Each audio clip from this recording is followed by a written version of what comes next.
अभी तक हमने पहली ग्रंथि की ही ज़्यादा डिटेल से चर्चा की है।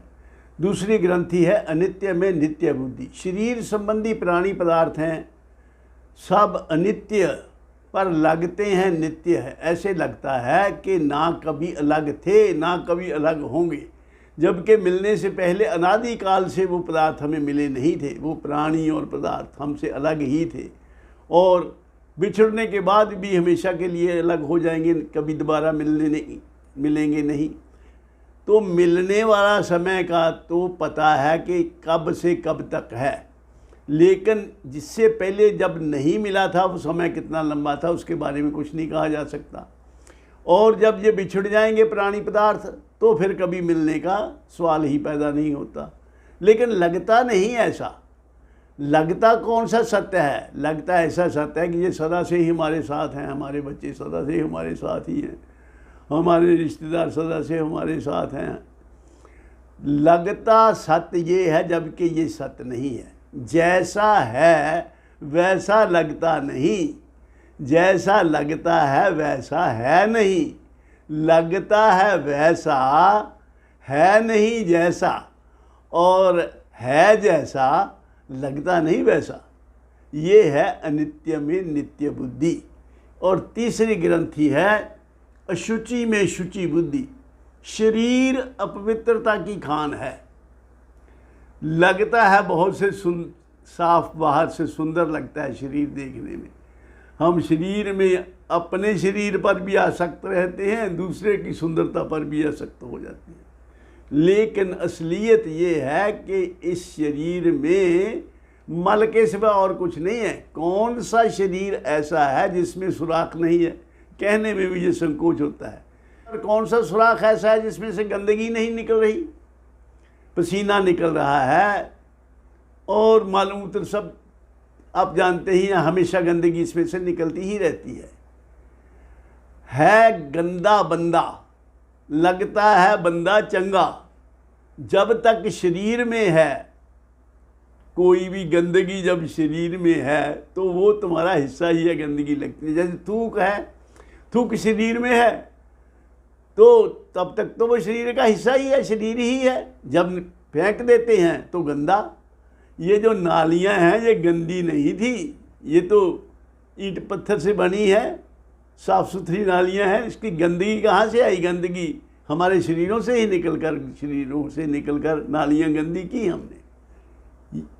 आपने भांडे में मल तो सुना होगा, देखा होगा, लेकिन ये शरीर की तो ऐसी दशा है कि ये भांडा भी मल का ही है, शरीर मल का ही बना हुआ है और इसके अंदर भी मल ही है। तो लगता है बहुत बढ़िया, सुंदर, साफ सुथरा, पवित्र लगता है। देख कर मत भूलना इस बाहर की सफाई पर, वर्क सोने का लगा है गोबर की मिठाई पर। ये अंदर इसकी असलियत जो है वो देख लें, जांच लें तो फिर पता लगता है कि ये गंदगी का ढेर है। ये इसमें कुछ भी सुंदर नहीं है और कुछ भी इसमें पवित्र नहीं है। जैसे अमीर लोगों की फर्शों को, जब हॉस्पिटल में भी आप लोगों ने देखा होगा कि हमेशा फर्श को साफ़ करते रहते, पोछा मारते रहते हैं, ऐसे ही हम और आप भी 1 फुट के रुमाल से पोछा मारते रहते हैं, मुंह पर पसीना आता है, साफ़ करते रहते हैं। तो थोड़ी देर के लिए अगर पोछा ना मारे और जो आपकी मेकअप है वो उतर जाए तो कैसा लगता है? तो इसलिए ये है तीसरी ग्रंथि अशुचि में शुचि बुद्धि। और चौथी ग्रंथि है दुख में सुख बुद्धि। जो संसार के बहुत कीमती चमकीले भड़कीले कपड़े हैं तथा अन्य इंद्रियों के विषय सुख भोग हैं, जिससे हमें लगता है सुख मिलेगा, लेकिन वास्तव में वो दुख ही देने वाले हैं। जिससे मिलता है दुख और लोग मानते हैं कि सुख है। दुख देने वाली चीज़ों में सुख मानना ये चौथी ग्रंथि है। ये दुख का जो सारा कारण है वो तो शरीर ही है, राशि है सब दुख की। ये जो भौतिक देह अनात्म रूप इसे जानकर त्यागो सकल स्नेह, त्यागो सकल स्नेह चीन क्षण भुंगर मायक, आत्म से कर प्रीति प्रीति के है जो लायक। आत्मा से प्रीति करो। आत्मा सतचित आनंद स्वरूप है। आत्मा के जितना नज़दीक रहोगे, जितना आत्मा में रहोगे, जितना अपने आप को आत्मा जानोगे मानोगे, उतने ही आनंदित रहोगे। तो जिसकी ये चारों प्रकार की ग्रंथियां खुल जाती हैं वह जीवन में ही मुक्त हो जाता है। वो जीवन मुक्त कहलाते हैं।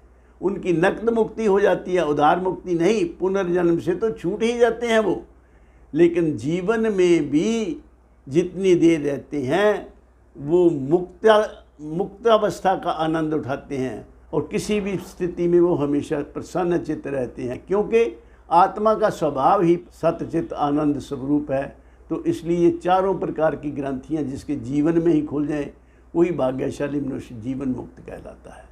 इन्हीं शब्दों के साथ मैं अपनी वाणी को विराम देता हूँ और आप सबके कल्याण की कामना करता हूँ। सर्वे भवन्तु सुखिनः, सर्वे सन्तु निरामया, सर्वे भद्राणि पश्यन्तु, मा कश्चित् दुःख भाग् भवेत्। ओम शांति शांति शांति।